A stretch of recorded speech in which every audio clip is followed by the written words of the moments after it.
Right, Johannesburg MMC for Public Safety, Mgcini Tshwaku, has called on DJ Warras' right-hand man by the name of Innocent to come forth and assist police with information in the murder case.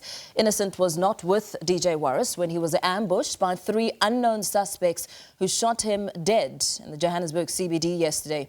DJ Warras had received several threats from 5 suspects believed to be committee members of a hijacked building. The motive for his murder is under investigation. Tshwaku believes Innocent will add much needed value in the murder investigations. At the same time, the family of the DJ says the senseless nature of the passing of DJ Warras' stock has left them devastated and broken.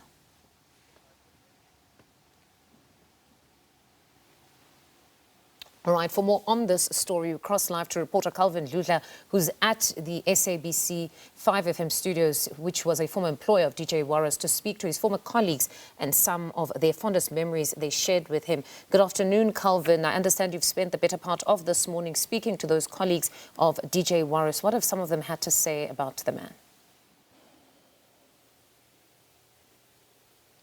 Good afternoon to you, Mfundo, and to our SABC viewers at home. You remember yesterday our senior reporter, Lewis, covering this tragic event, telling us that the family is actually asking the media people, including SABC, of course, to give them space so that they can be able to deal with this.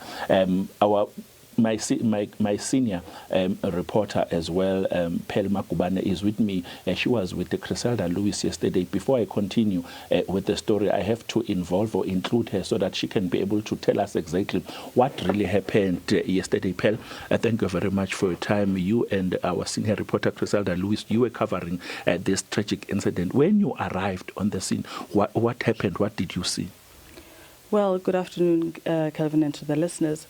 I mean, when we got there, we saw the SAPS tape, the scene cordoned off, and just a lot of police and security personnel, around there. And as we walked around, then we saw the body lying there on the pavement, covered in foil.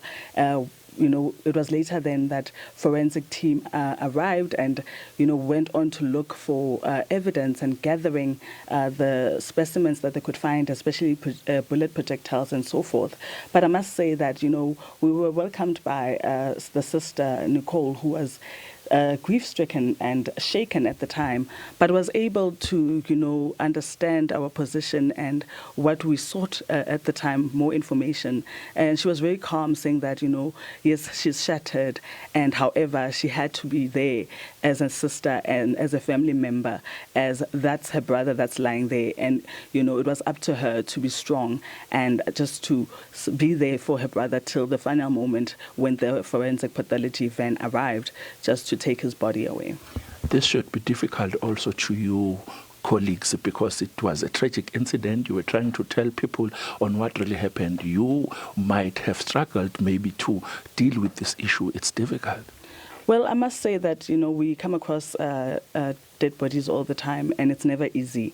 And when it's somebody, who was in the industry, a bubbly person, and that you've heard of, seen his work, you don't understand how they would die in a manner like that. So seeing his body like that, and when there was a time where the forensic services people literally had to remove the foil just to get to the body and check for any other things. And, it was not an easy sight. It never gets easy. It doesn't matter how many dead bodies you come across. And when you realize that this is beyond the microphone, this is a father and a family person, an anchor, as he has been described by his family members, then it's even more tragic.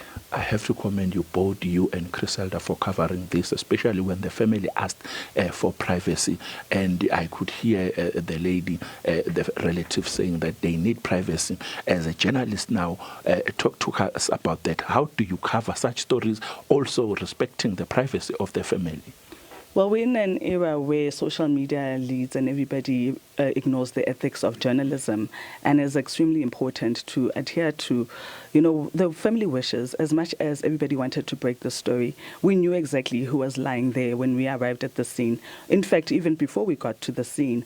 But, after speaking to the family, and they asked us that, can we wait till they announce themselves? We respected that and reported accordingly. Even on our social media pages, we never mentioned the name until we were given the go-ahead. We know some people went ahead on X and other social media pages, but it is really important to understand that it's a tragic time for the family.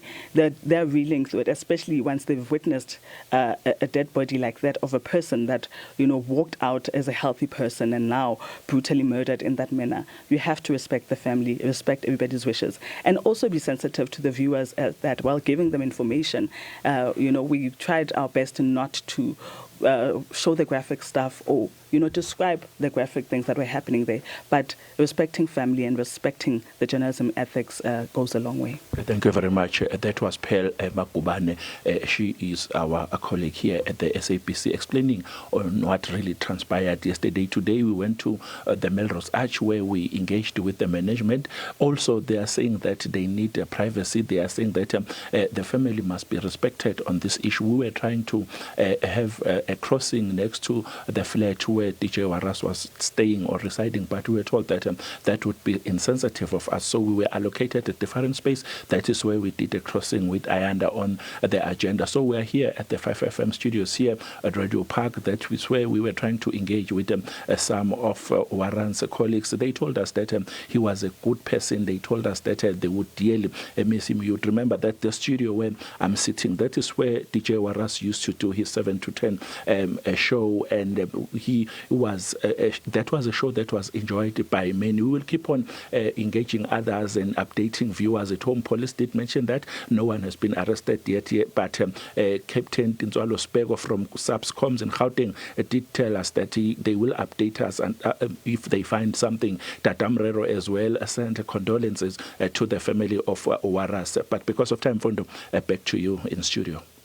Calvin, thank you very much for that reportage, and was certainly commendable journalism that we witnessed yesterday, just that ability to be able to strike that balance between reporting and also respecting the wishes of a grieving family.